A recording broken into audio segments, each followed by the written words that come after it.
পাখিরে তুই দূরে থাকলে কিছুই আমার ভালো লাগে না, পাখিরে তুই কাছে থাকলে গানের সুরে পরাণ দোলে, হৃদয় নাচে সুরের তালে। পাখির প্রতি মানুষের ভালোবাসা এবং পাখিকে পোষ মানানোর কথা শোনা গেলেও এবার রাজহাঁসকে পোষ মানিয়েছেন ঝিনাইদহ সদর উপজেলার বাড়িবাথান গ্রামের আতিয়ার রহমান। রাজহাঁসকে পোষ মানিয়ে তিনি সৃষ্টি করেছেন এক বিরল দৃষ্টান্ত। গত ২ মাস ধরে নিজের পুকুরেই রাজহাঁসের সঙ্গে সাঁতার কাটছেন আতিয়ার। আশ্চর্যজনকভাবে রাজহাঁসটি তার পিছে পিছে সাঁতার কাটে, কখনো মাথায় চড়ে বসে, আবার কখনো ঘাড়ে কিংবা পিঠে উঠে আদর করে। রাজহাঁসকে রাজা বলে ডাকলেই তা ছুটে আসে আতিয়ারের কাছে। পানিতেও তার হাতের উপরে বসে থাকে সে, সঙ্গ দেয় অবিরাম।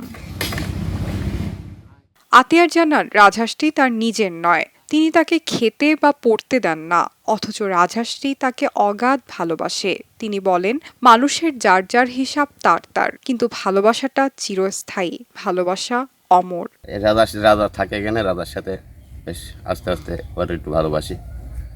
আস্তে আস্তে ও ধরেন আমি যে ডাকলিও চলে আসে, জেনেই থাকুক। এখন আমি যেমনি যাব শুধু ডাকবো, ডাকলে চলে আসে। ধরেন এটা পরের হাঁস, তার সাথে আমার কোনো সম্পর্ক নেই, তার আমি খাতে দিই না, পড়তে দিই না। তারপরেও সে এতটা মানুষের থেকে পশুর এটা অনেক ভালোবাসা আমি দেখার বা পালাম। তার জোর রয়েছে এখানে পাশে, সে যায় না কিন্তু অথচ সে চলে আসে।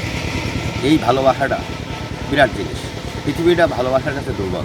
এলাকাবাসীর ভাষ্যমতে মানুষের সঙ্গে মানুষের ভালোবাসা যেখানে হারিয়ে যাচ্ছে, সেখানে এক রাজহাঁস আর মানুষের ভালোবাসা আমাদের জন্য বিরল শিক্ষা। পুকুরে আসলে ডাকের সাথে সাথে তার কাছে এসে চলে আসে। তো বিষয়টা আসলে মানুষ যদি এরকম হইতো তাহলে আমাদের দেশে কিন্তু এরকম দুর্নীতি হয় না।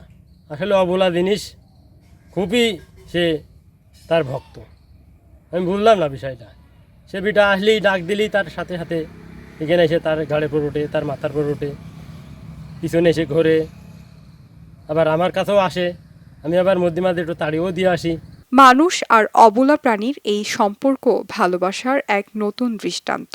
এ ঘটনা মনে করিয়ে দেয়, সত্যিকারের ভালোবাসা ভাষা বা প্রজাতির গণ্ডি মানে না, বরং হৃদয় দিয়ে গড়ে ওঠে অটুট বন্ধন। খবরের কাগজ, নিখাত, নির্ভীক, নিরপেক্ষ।